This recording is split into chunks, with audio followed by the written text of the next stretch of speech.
de participer à cette journée, qui est une journée que je considère comme la mienne aussi, même si je ne suis pas, selon les critères nationaux, un citoyen burundais, mais je considère que je suis burundais depuis 1972.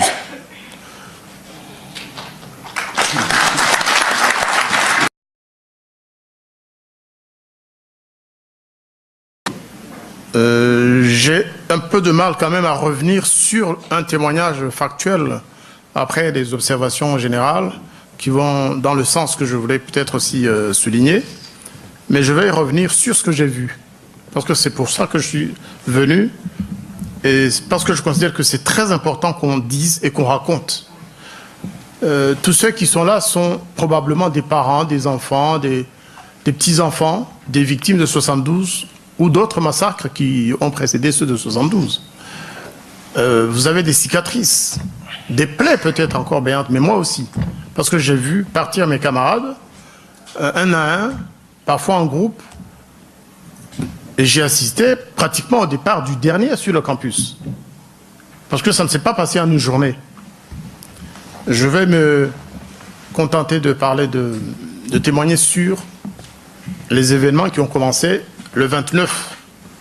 Mais avant ça, je vais quand même placer ça dans un contexte qui me concerne personnellement. Je suis arrivé au Burundi avec l'ouverture de l'année académique 71-72, c'est-à-dire ça doit être en septembre ou octobre, je ne sais plus. Un jeune Rwandais de 21 ans,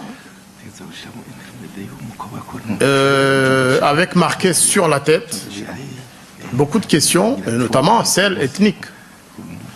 Même si en ce qui me concerne, il y avait beaucoup de confusion et de doutes de la part de beaucoup. Et tout le monde voulait savoir à quelle ethnie j'appartenais, alors qu'au Burundi, cet élément n'était pas dans les pièces d'identité. Contrairement au Rwanda, on savait que tel était Hutu, que tel était Tutsi, que tel était toi, parce que c'était dans les pièces d'identité. Au Burundi, il n'y avait pas ça. Pourtant, à ma grande surprise, je me suis rendu compte que tout le monde connaissait l'identité de son voisin. Que les étudiants se connaissaient entre les Hutus se connaissaient. Et que beaucoup venaient en aparté le soir, dans ma chambre, me demandaient, me poser des questions pour essayer de me sonder, pour savoir qui j'étais. Bref, après un certain temps, tout le monde savait à qui il avait affaire. J'étais boursier d'abord du gouvernement rwandais, et en ce moment-là, il faut le dire aussi, beaucoup de boursiers Tutsis n'étaient pas envoyés à Bujumbura parce que ça n'aurait pas concordé avec la politique du Rwanda. C'est une réalité. Il n'y avait pas beaucoup de Tutsis boursiers du gouvernement qui étaient envoyés dans certains pays.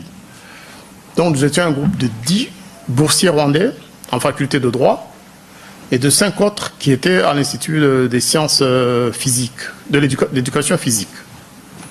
Il y en avait quelques-uns à l'ENS aussi. Tout se présentait bien jusqu'en janvier 72. Lorsqu'il y a eu, vous vous souvenez, les fameux procès, je pense que ça a eu lieu en janvier, de Nwombo Ouranye et ses camarades. Et parmi le groupe qui était jugé en ce moment-là, il y avait le fameux Rukeba François. Rukeba François qui était le chef des rebelles Inyenzi rwandais. Parce que c'est Rukeba qui avait recruté la personne qui devait assassiner Michombero. Donc ça avait son importance en ce qui nous concerne. J'ai été au parquet général suivre le procès, comme tous les étudiants, en droit en tout cas. Et à la fin, je commençais à comprendre que quelque chose se passait et que ça allait peut-être mal finir. Quoique, après les avoir condamnés à mort, le président Michombero a décidé de surseoir à l'exécution de la peine. Parce qu'il y avait beaucoup de pression. Bref, certainement aussi par solidarité ethnique, hein, c'est ce que certains ont dit, puisque c'est des Tutsis qui sont condamnés, il y a eu des pressions d'évêques et d'autres personnalités burundaises pour dire, écoutez, il ne faut pas introduire ce problème-là dans notre famille, parce que ça risque de donner aux Hutus et aux autres l'occasion de prendre la revanche. Si nous on se divise, c'est les autres qui vont s'unifier et peut-être faire autre chose. Quelques mois plus tard, le 29 avril, François l'a souligné, parce que, en passant, je souligne que j'ai reconnu François tout à l'heure, on était ensemble sur le campus. C'est probablement un des rares que j'ai pu retrouver après le génocide. Il y en a d'autres que j'avais vus au Rwanda, comme Prosper Ndoyenabo, je pense, qui a été à un moment donné ministre, et quelques rares. Donc le 29, moi, avec un camarade rwandais, un ami burundais, François, qui travaillait à la Bata, nous nous trouvions dans un bar à Buyenzi. Comme souvent les week-ends, on était jeunes, on aimait s'amuser. Et je me souviens, vers minuit, mon ami Joseph est allé danser avec une dame qui était là, une Rwandaise. Et quand elle a entendu son accent, elle l'a reconnu comme Rwandais. Elle a dit, mais qu'est-ce que vous faites ici alors qu'il y a des problèmes en ville? Et elle nous a raconté que des étudiants, que le campus était descendu sur la ville et que les étudiants se battaient contre les militaires de Michombero. Et en nous pressant de rentrer très vite, mais en évitant de passer par la ville. Et c'est ce qu'on a fait, effectivement. On est rentré vite, en passant par Bouiza, Nyakabiga et le campus. C'était le samedi soir. François nous avait dit en passant que c'était le samedi noir. On s'est toujours posé la question de savoir pourquoi François parlait de samedi noir. C'était un ami Hutu burundais, très très congolisé à l'époque, mais il nous disait c'est un samedi noir aujourd'hui. Peut-être qu'il avait quelques éléments, on ne sait pas. Le lendemain, dimanche, rien ne s'est passé de très particulier sur le campus. Et le surlendemain, c'était le 1er mai, je crois, donc fête du travail. Si mes souvenirs sont bons, tout a dû commencer. Bien sûr, il y a eu des fameux communiqués qui demandaient à tout le monde de rester à la maison, couvre-feu, état d'urgence et tout. Et lorsque nous avons repris les cours, vous savez, sur le campus à l'époque, il y avait en fait plusieurs sites. Il y a des étudiants, notamment ceux de médecine, qui suivaient des cours au collège du Saint-Esprit, sur la colline. Il y en a d'autres qui étaient plus loin, et nous, on était sur la partie où il y a le grand amphi, avec les sciences économiques, le droit et d'autres...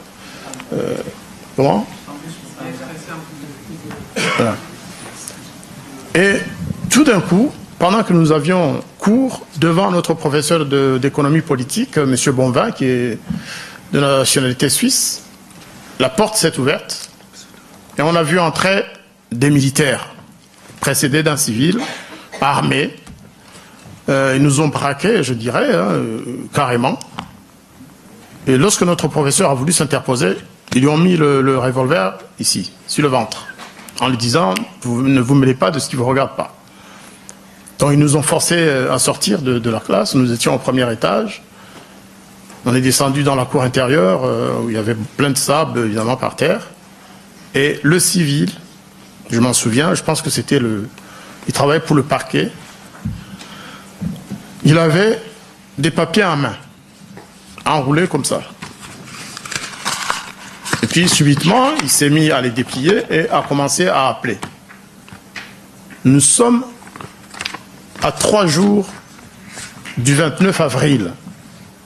On s'est dit, mais à supposer même qu'il y ait eu des événements qu'on est en train d'évoquer à la radio, est-ce que vraiment ces gens ont eu le temps et les moyens de lister des étudiants du campus? Ça, déjà, c'est un signe qui ne trompe pas, c'est que ces listes avaient été préparées de longue date. C'est clair et net, c'était vraiment un scénario monté avant, avec la liste de nos camarades. Ils ont commencé à appeler un à un, et les étudiants qui étaient appelés avancer dans la cour, au milieu du cercle, et ils étaient forcés à se coucher par terre, le ventre à terre, et les bras dans le dos. Un peu comme des troncs d'arbres. Et puis à la fin, lorsque tout le monde était appelé, parce qu'il y en a qui n'ont pas répondu à l'appel, est-ce qu'ils étaient là ou ils n'étaient pas là, je ne sais pas, mais en tout cas, tout le monde n'a pas répondu. Ils les ont montés sur les camions militaires qui étaient là, qui les attendaient. Et là aussi, je pense me souvenir que nos camarades ont été placés dans le camion, ventre contre terre, voilà quoi. En tout cas, couchés sur ventre. Et les militaires leur sont montés dessus. Avec parfois des coups voilà, des baïonnettes. Et quand les camions partaient, on entendait des hurlements de nos camarades. Certains étaient probablement déjà morts parce qu'il y avait plusieurs militaires dessus. C'est des jeunes de notre âge. Pour la plupart, ils avaient mon âge parce qu'ils ont été pris dans les mêmes classes que nous. Quand on entrait à l'université, on avait 20, comme François, ou 21 ans comme moi, guère plus. Dans le même temps, des camions s'étaient rendus sur la colline pour prendre nos camarades de la faculté de médecine et des autres facultés, partout où il y avait des sites universitaires. Ça ne s'est pas fait seulement là où nous étions, ça a été généralisé. On a demandé à ceux qui n'étaient pas ramassés ce jour-là de nous dire comment ça s'était passé. C'est le même scénario, des fonctionnaires en civil, entourés de militaires avec des listes, et même chose, obliger les étudiants à coucher par terre. Et ces gens-là ne sont jamais revenus, évidemment, inutile de le répéter. Et ce n'était pas terminé ce jour-là. Je suis resté à Bujumbura pendant plus d'1 mois, peut-être même 2, parce que vous savez, quand il y a des événements pareils, on n'a même pas le temps de compter les heures, ni de noter les jours, les dates. Notre groupe de Rwandais a assisté à tout ça. J'ai vu partir tous les amis que je connaissais détenus Hutus. J'ai vu malheureusement quelques étudiants fraterniser avec les militaires, des clins d'œil par-ci, ou des serrements de main par-là. Lorsque les militaires partaient, ils serraient la main de certains étudiants en leur susurrant des choses qu'on ne comprenait pas. On se disait, c'est probablement pour les remercier d'avoir préparé les listes. Mais est-ce qu'il y avait même besoin que les étudiants aient préparé ces listes? Moi, après avoir réfléchi, analysé les événements comme je les avais vus, je pense que ces listes venaient du rectorat. Tout ce que je peux vous dire, c'est que tous les étudiants Hutus qui étaient à l'université, mis à part quelques exceptions, il n'y en a pas eu beaucoup, hein. J'en ai retrouvé certains parce que je suis originaire de Tchangougou, j'en ai retrouvé certains à Bukavu, quelques rares, 2, 3, 4, et certains à Kigali. Il y en a qui ont pu aller jusqu'en Tanzanie, ceux qui n'étaient pas rentrés du week-end, qui venaient du sud, qui ont pu traverser le pays. Mais le campus a été nettoyé, ethniquement parlant.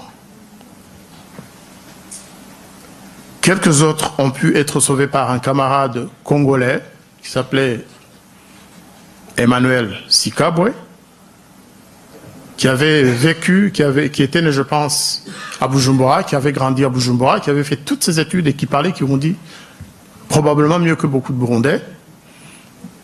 Il a pu sauver quelques Hutus avec l'aide de l'ambassadeur du Zaïre à l'époque, qui était un colonel, un homme très bien, qui a bravé les ordres de Mobutu, parce que ce qu'on n'a pas dit suffisamment ici, c'est que pendant que les Hutus mouraient, pendant que l'armée de Michombero les massacrait, l'armée congolaise assurait la garde de la ville, l'armée du Zaïre.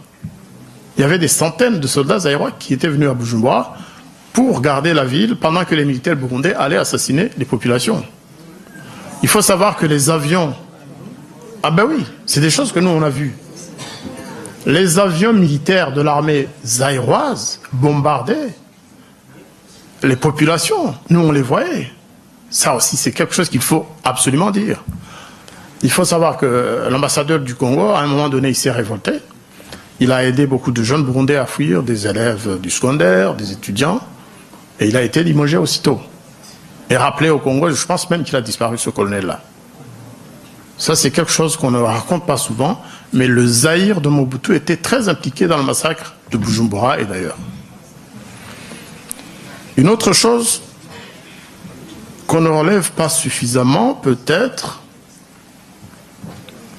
c'est... Et moi, j'en ai toujours eu honte. C'est le silence que le Rwanda a gardé pendant toute cette période. Jusqu'au mois d'août, voire après, hein, à Kigali, on ne parlait pas des massacres. Aujourd'hui, on se souvient seulement des injures et des invectives qui se faisaient entre le Rwanda et le Burundi après. Mais pendant les massacres, pas un mot n'a été dit, ni à la radio, ni sous quelque autre forme que ce soit. Je ne suis pas en train de condamner mon gouvernement de l'époque. Mais il faut le dire, parce que lorsque, grâce à notre ambassadeur à Bujumbura, l'ambassadeur Karaké, qui est un homme extraordinaire, qui venait nous voir tous les jours sur le campus, avec sa voiture et drapeau national, pour certainement dire que les jeunes Rwandais étaient protégés. Lorsque nous sommes rentrés à Kigali, nous avons été reçus par le ministre de l'Éducation nationale de l'époque. Ce qui est quand même extraordinaire. Des jeunes étudiants de première candie qui rentrent et qui sont reçus par le ministre. Et le message, c'était quoi? C'était pour nous dire qu'il ne fallait absolument pas en parler, que même pas à nos parents. Non, mais c'est la vérité. Hein. Qu'il ne fallait pas en parler parce que ça risquait de provoquer des troubles dans notre pays. Ça, c'est vrai en plus. Parce que lorsque ça a commencé à être connu, les troubles sont venus. Vous vous souvenez, début 73, au Rwanda, ils ont chassé les Tutsis des écoles et de la fonction publique et des entreprises, en réaction à ce qui s'était passé au Burundi. Moi, j'appelle ça le phénomène des vases communicants. C'est comme ça que je l'interprète dans mon livre. Est-ce que le gouvernement rwandais avait raison d'éviter d'en parler? Je ne sais pas. Moi, je dis que non, il fallait absolument, lorsque les gens meurent, quels que soient les risques qui sont courus dans un pays, même le plus semblable possible du Burundi, à mon avis, si le Rwanda avait parlé un temps soit peu ou alerté le monde, peut-être qu'ils l'ont fait par la voie diplomatique, certainement d'ailleurs, mais pas vraiment de façon visible. Un autre élément que je soulignerai quand même, c'est que même si nous étions, nous, des Rwandais, il ne faut pas croire que nous étions laissés comme ça, agir, sortir comme nous voulions. On était bloqués sur le campus, sauf une fois où nous avons poussé, je dirais, l'imprudence pour aller prendre un verre dans un bar de Bouiza, le rendez-vous du jour qui était très connu à l'époque, pendant les événements, le génocide. On a failli être raflé par des militaires en civil. Heureusement qu'à l'époque, j'étais assez vigilant pour entendre que quelque chose se préparait. On est rentré très vite sur le campus. Campus, on nous appelait les macheteros. Les macheteros, c'était en référence aux macheteros d'Amérique latine qui découpaient les propriétaires pour leur ravir les terres. Et là, souvent le matin, sous notre porte, on trouvait des papiers qui nous disaient, écoutez, vous les macheteros, si vous ne rentrez pas chez vous, vous connaîtrez le même sort que vos frères Hutus. Un dernier élément important quand même, celui-là aussi, c'est que même si sur le campus, les massacres ont été organisés et perpétrés par l'armée, on n'a pas vu de militaires tuer des étudiants Hutus sur le campus. Ils étaient raflés, un à un, ou en groupe plutôt, effectivement pour créer le doute chez leurs camarades. Parce que je me souviens avoir conseillé à un étudiant Hutu de fuir, en lui proposant même de l'aider via l'ambassade du Rwanda. Il m'a dit, ça ne sert à rien, parce que moi, j'ai rien fait. Il dit, je vais fuir pourquoi alors que je n'ai rien fait? Peut-être que ceux qui sont partis ont effectivement participé à l'attaque des Bamenja. 24 heures plus tard, il était enlevé. C'était un homme très sage, Emmanuel, qu'on appelait Monseigneur, un ancien séminariste. Et je me suis dit, voilà, il a fait confiance à son gouvernement. Il pensait que l'armée ne pouvait pas tuer les fils de ce pays. Et il y a laissé sa vie lui aussi. Si j'insistais sur tous ces éléments, c'est surtout pour mettre en exergue le scénario implacable qui a été utilisé. C'est pourquoi n'hésitez même pas, vous ne devez pas hésiter à utiliser le mot génocide. C'était vraiment un génocide, c'est-à-dire un ciblage de population, préparer les rafles, préparer les outils, les listes, les camions, les militaires qui font le travail et faire disparaître les corps. C'est ce qui s'est passé. La plupart des étudiants qui ont été raflés depuis le 19, plutôt depuis le 2, le 3 mai, ils ont connu le sort des autres Burundais qui ont été enterrés dans des fosses communes dans la plaine de la Rusizi ou du Tanganyika. Je suis une victime, comme tous mes camarades qui ont été tués en 72. J'ai dû la survie, très probablement, au fait que je n'étais pas burundais. Beaucoup d'autres ont dû leur survie à peut-être une question de chance. Ceux qui ont fui par l'ambassade du Zaïre, l'ambassade du Rwanda, ou alors par le Sud, même s'ils sont encore vivants, c'est des victimes, c'est des gens qui sont pratiquement morts et ressuscités. Il ne faut pas qu'on vous mente.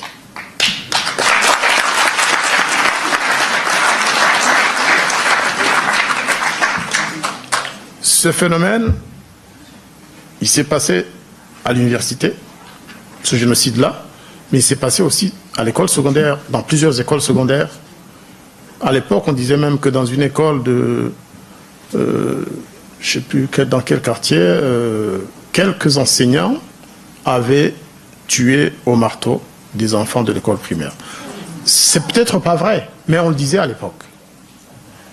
Personnellement, j'ai assisté à la mise à mort de 2 personnes sur le campus, devant le home où je vivais, un jeune étudiant du collège du Saint-Esprit qui était venu voir son frère. Son grand frère s'appelait Salvatore.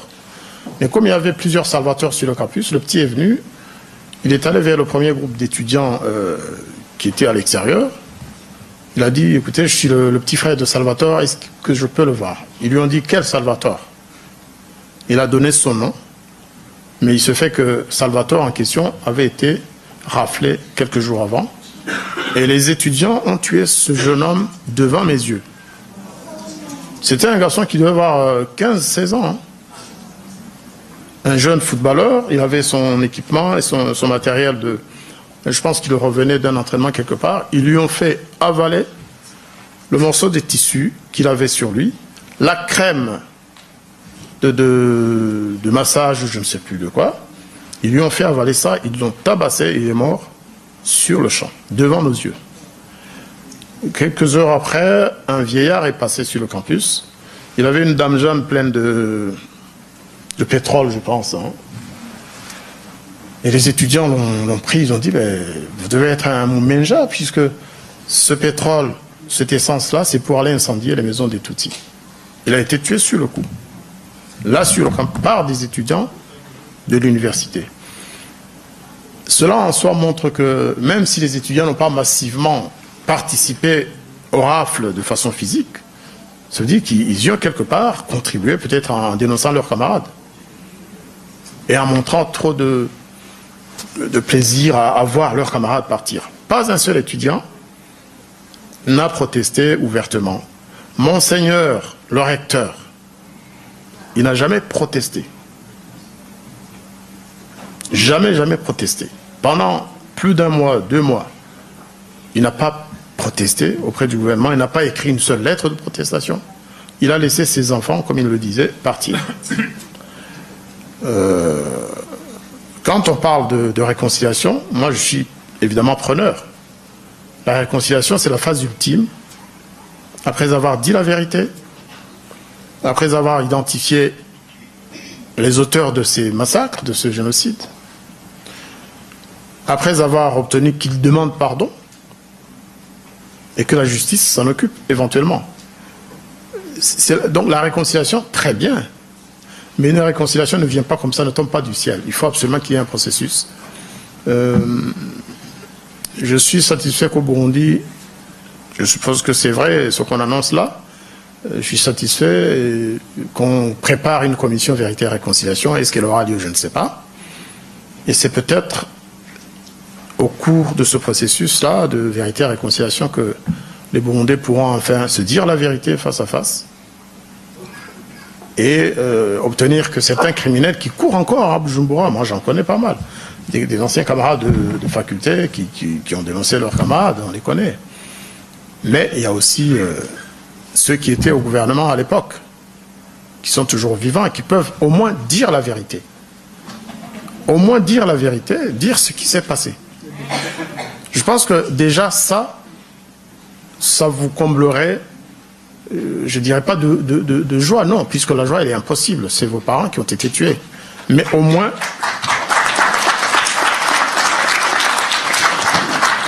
s'il vous disait la vérité, s'il vous montrait les fosses communes où ont été enterrés vos parents, s'il racontait les origines, les décisions prises par le pouvoir Michombero, vous diriez peut-être enfin, au moins on sait.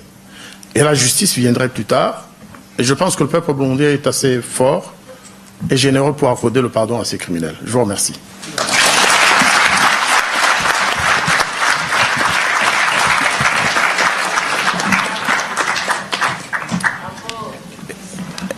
Ego barakoze aba bantu bose imbere yuko nemera ko Merance nawe tuganira ivy'ingene tuzokwibura mu mitwe no mu mitima. Hariho umwana w'umukobwa ari abwirizwa kuba ari nk'umwuzukuru w'abo bantu bishwe ico gihe, yaduteguriye akaririmba kugira ngo turabe yuko twororera imitwe aho bwakereye. Ndasavye yuko je demande à Chadia Kikonjo de venir nous présenter son numéro et elle sera présentée par son père qui la connaît mieux que nous tous.